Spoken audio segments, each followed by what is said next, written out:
বিপদে পড়েছি দেখেও হেল্প না করে চলে যাচ্ছেন, এই আপনাদের ইন্ডিয়া? সব থেকে ভালো লাগতো সেটে বসে যখন মুম্বাদার নিজের ছবির এক্সপিরিয়েন্সেস শেয়ার করতাম। যেদিন আমি মা হয়েছি আমার মনে হয় আমার সব থেকে বড় অ্যাচিভমেন্ট লাইফে। কোনো সুপারস্টার ট্যাগেই বিশ্বাসী নই, আমি বিশ্বাস করি আমরা সবাই মানুষ। যাদের সাথে অলমোস্ট আমার জার্নি শুরু, তারা নাকি আমার জার্নি নিয়ে অনেক রকম প্রশ্ন করবে। So let's start. প্রথম অডিশনের কি কি মেমরি রয়েছে তোমার? আমি বলবো পিতৃভূমি। আমার মনে আছে এখনো ভরতলক্ষ্মী স্টুডিওতে হয়েছিল। প্রভাত দা এবং জিৎদা ছিল এই অডিশনে। I was really nervous. Poran Jaye Joliyare cinema থেকে তোমার একটা সিন ভাইরাল হয়, সেটা যদি একটু রিক্রিয়েট করো। আরে বিপদে পড়েছি দেখেও হেল্প না করে চলে যাচ্ছেন, এই আপনাদের ইন্ডিয়া? আরে বিপদে পড়েছি দেখেও হেল্প না করে চলে যাচ্ছেন, এই আপনাদের ইন্ডিয়া? Rapid fire. ওকে। তোমার প্রথম শট? সিনেমা বলতে গেলে পিতৃভূমি, আদারওয়াইজ আমি তার আগে কয়েকটা ছোট ছোট অ্যাডস করেছিলাম। তো অ্যাড হলে এখন আমার এক্স্যাক্টলি কোন অ্যাডটা করেছিলাম মনে নেই, বাট সিনেমা পিতৃভূমি। তোমার প্রথম পেচেকের অ্যামাউন্ট কত ছিল? ৩,০০০ টাকা। তোমার সঙ্গে হওয়া প্রথম ফ্যান মোমেন্ট কি ছিল? ফ্যান মোমেন্ট অ্যাকচুয়ালি এই কথাটা বললেই একটা জিনিস আমার মনে পড়ে, সেটা হচ্ছে আমরা চ্যালেঞ্জের পরে আমরা পুরো টিম মেমারির ওদিকে ইয়েতে গেছিলাম, হল ভিজিটে।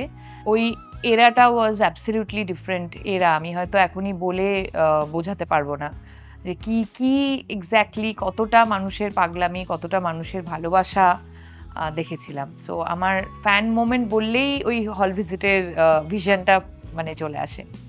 অভিমান যেদিন লক হলো সেদিন তোমার রিয়াকশন কেমন ছিল? খুবই ভালো লাগার একটা জায়গা। আইডির সাথে এটা আমার ৩ নম্বর কাজ। বুম্বাদার সাথে প্রথমবার কাজ, মানে সেটা নিয়ে আমি সব থেকে বেশি এক্সাইটেড ছিলাম। এবং অফকোর্স যিশুদার সাথে আবার কাজ, এবং যিশুদার প্রোডাকশনে প্রথমবার কাজ। সব মিলিয়ে আমার যে চরিত্রটা শ্রী, সেটার এক্সাইটমেন্ট ছিল। সব মিলিয়ে ইট ওয়াজ গ্রেট। ফার্স্ট টাইম যখন তোমার মনে হয় তুমি সত্যিই ফেমাস? আমি অ্যাকচুয়ালি অনেস্টলি এটা শুনলে হয়তো সবাই মনে করবে যে এমনি বলছি। আমি এখনও এটা বিলিভই করি না, আমার এটা বিলিভ সিস্টেমেই নেই ফেমাস বা কি।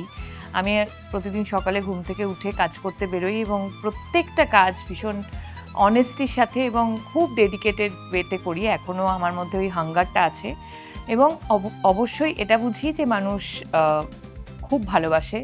আমাদের ইন্ডাস্ট্রির মানুষ আমাকে খুব ভালোবাসে, ইন্ডাস্ট্রির বাইরে সবাই, পশ্চিমবঙ্গের মানুষ আমাকে খুব ভালোবাসে। সেই ভালোবাসাটা ফিল করি, এবং আমি সবসময় গ্রেটফুল ভগবানের কাছে যে এরকম একটা কাজ আমি করি যেটার জন্য এত মানুষের ভালোবাসা আমি পাই। জীবনের প্রথম আই মেড ইট মোমেন্ট কোনটা ছিল? ক্যারিয়ার ওয়াইজ যদি বলো, আমার এখনো মনে হয় আমি কিছুই অ্যাচিভ করিনি। আমাকে এখনো অনেকটা পথ চলা বাকি আছে, এখন অনেক কিছু অ্যাচিভমেন্ট কিছুই করিনি, আমার এটাই সবসময় মনে হয়। বাট আর যদি পার্সোনালি বলো, আমার যেদিন আমি মা হয়েছি আমার মনে হয় আমার সব থেকে বড় অ্যাচিভমেন্ট লাইফে। পিতৃভূমির সেটে তোমার প্রথম শট অভিজ্ঞতাটা ঠিক কেমন ছিল? আমার এখনো মনে আছে। আমি কিচ্ছু জানি না সিনেমা শুটিংয়ের এক্সপিরিয়েন্স আমার জিরো নলেজ। তখন আমরা ওই রিল ফরম্যাটের ক্যামেরায় কাজ করতাম। সব বড় বড় স্টার কাস্ট বলতে পারি, তাদের সামনে দাঁড়িয়ে কোনো একটা মার্ক থেকে আর একটা মার্কে গিয়ে একটা লাইট নিয়ে ক্যামেরার একটা অ্যাঙ্গেল নিয়ে দাঁড়াতে হতো, এবং পুরোটাই আমার কাছে একটা ওয়ান্ডারল্যান্ডের মতো। আমি কিছুই বুঝতে পারছি না কি করতে হবে, অঙ্কের মতো। বাট আমাকে সবাই খুব হেল্প করেছিল, মানে আমাকে কখনো এটা অনুভব করতেই দেওয়া হয়নি যে এটা আমার প্রথম ছবি, এবং আমি বাইরে থেকে আসি, মানে আমি বর্ধমান থেকে জাস্ট সবে কলকাতায় পা রেখেছি। কখনো কেউ আমাকে ফিল করতে দেয়নি, সবাই একদম নিজেদের বাচ্চার মতো বা একদম পরিবারের একজন করে নিয়েছিল বলেই খুব স্বচ্ছন্দভাবে কাজটা শিখেছিলাম। অভিনেত্রী হওয়ার পর মানুষ হিসেবে তুমি কতটা পাল্টে গেছো? আমার মনে হয় আমি অ্যাজ আ হিউম্যান বিং অনেকটা ইভলভ হয়েছি বলে আমার অ্যাক্টিং পার্টটা অনেকটা ইভলভ করেছে। কারণ আমি মনে করি যে একজন মানুষ হিসেবে তোমাকে ভালো হতে হবে, একজন মানুষ হিসেবে তোমার নিজের ওপরে এভরিডে কাজ করতে হবে, এভরিডে তোমার মেন্টাল হেলথ, তোমার ফিজিক্যাল হেলথের ওপর কাজ করতে হবে। You have to be a very very positive and wise person, তবেই তোমার লাইফের অন্যান্য অংশগুলো ঠিক থাকবে। ইন্ডাস্ট্রিতে কি বন্ধুত্ব আদৌ হয়? অফকোর্স হয়, কেন হয় না? ফ্রেন্ডশিপ কোনো জায়গা দেখে হয় না। আমার মনে হয় ফ্রেন্ডশিপ এমন একটা সম্পর্ক যেটা জীবনে আমরা নিজেরা তৈরি করি, এবং সেটা একটা ফিলিংসের ওপর দাঁড়িয়ে থাকে। এটা ফিল্ম ইন্ডাস্ট্রি কিনা বা অন্য কোথাও কিনা, আমি জিমে যাই সেখানে কিনা, এটা জায়গা দেখে হয় না, বন্ধুত্ব সব জায়গায় হতে পারে। একটা শুটিং এক্সপিরিয়েন্স যেটা ভাবলেই তোমার মন ভালো হয়ে যায়। আমি অভিমান নিয়েই বলবো, রিসেন্টলি যেহেতু আমি অভিমান শেষ করেছি এবং আমি বহু দিন পর, মানে আমি বহু বছর পর রাদার, কারণ আমার অ্যাক্টিংয়ের মেথডটা একটু অন্যরকম এখন হয়ে গেছে। আমি ভীষণ ক্যারেক্টারটার মধ্যে থাকতে ভালোবাসি, সেটে ভীষণ সিরিয়াস থাকি, ওই চরিত্রটার মধ্যে থাকি, গল্প করি না, আড্ডা মারি না, মানে আমার ওই জোনটাতে থাকতে ভীষণ ভালো লাগে। বাট বহু বছর পর যিশুদার থাকার জন্য, এবং অফকোর্স সৌরভরাও ছিল, এত মজা করে মানে আড্ডা মেরে এবং নানান রকম মজা ইয়ার্কি সব কিছুর মধ্যে দিয়ে কাজটা হয়েছে। বহু বছর পর আবার ওরকম একটা এক্সপিরিয়েন্সের মধ্যে দিয়ে গেলাম এবং তার সাথে সাথে পারফরমেন্সেস উইটনেস করতে পেরেছি, বুম্বাদা থেকে শুরু করে যিশুদা, সবাই, কাঞ্চনদা। এবং আমি খুব অবাক হতাম যে এত ডেডিকেটেড, মানে সব থেকে ভালো লাগতো সেটে বসে যখন বুম্বাদার নিজের ছবির এক্সপিরিয়েন্সেস শেয়ার করতো। আমরা সবাই নানান রকম কথা জিজ্ঞেস করতাম, আর বুম্বাদার কখনো হিরোইনদের সাথে গানের এক্সপিরিয়েন্স, ফাইটের এক্সপিরিয়েন্স, 450 ছবি করেছে, সে সামনে বসে আছে এবং তার সাথে স্ক্রিন শেয়ার করছি, তার সাথে তার এক্সপিরিয়েন্সেসগুলো জানছি। মানে এটাই সব থেকে বড় পাওনা আমার মনে হয় এই ছবিটা থেকে। এমন একটা লার্নিং যেটা তুমি অভিমান থেকে পেয়েছো।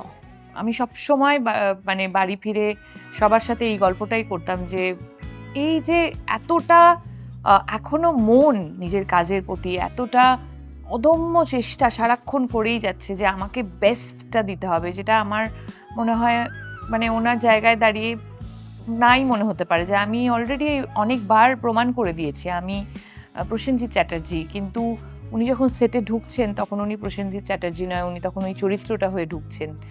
সারাক্ষণ সেটে আমরা বসে আছি, আমাদের সাথেও বসে আছে, কখনো চরিত্র নিয়ে আলোচনা করছে, কখনো অন্যান্য ছবির চরিত্র নিয়ে আলোচনা করছে, অন্যান্য ছবির এক্সপিরিয়েন্সেস নিয়ে আলোচনা করছে এবং ওইটার মধ্যে সারাক্ষণ আছে। আমি যেভাবে আমার কাজটাকে দেখি বা আমি যেভাবে আমার কাজটা করতে চাই, মানে সবকিছু ব্যাগেজ ফেলে দিয়ে যা যা জিনিস আমাদের পারিপার্শ্বিক যে জিনিসগুলো আসে আমাদের কাজের সাথে সাথে, সেগুলো সব ফেলে দিয়ে জাস্ট কাজটাতে মন দিয়ে চরিত্রটা জন্ম দেওয়ার চেষ্টা করি। সেটা কোথাও বুম্বাদাকে দেখে আবার করে শিখেছি যে হ্যাঁ, আমি ঠিক লাইনেই আছি, মানে আমার থট প্রসেসটা কোথাও অ্যালাইন উইথ হিম। তুমি এক জায়গায় বলেছিলে যে লেডি সুপারস্টার আমাকে মানুষ বানিয়েছে, আর তাদের জন্যেই আমি আজকে সেটা হতে পেরেছি। এটা বলার কি কারণ ছিল? কেন উঠেছিল, মানে প্রশ্নটা কেন উঠেছিল আমার মনে নেই, বাট ইয়েস অফকোর্স, আমার বাড়িতে তো কেউ আমাকে লেডি সুপারস্টার বলে ডাকে না, বা আমি যাদের সাথে কাজ করি তারা আমাকে কেউ লেডি সুপারস্টার বলে ডাকে না। এবং আমার ফ্যান যারা আমাকে এত বছর ধরে ভালোবেসেছে এবং আমাকে সেই বিশ্বাসের জায়গাটা দিয়েছে যে হ্যাঁ, আমি যেটা করছি বা আমি যে কাজগুলো করছি সেগুলো তাদের ভালো লাগছে, তাদের ভালোবাসার জায়গাটা, তাদের সম্মানটা আমি বজায় রাখতে পেরেছি। সেই জায়গা থেকেই হয়তো এই নামটা, এবং সেই নামটা আমি মানে সসম্মানে গ্রহণ করি।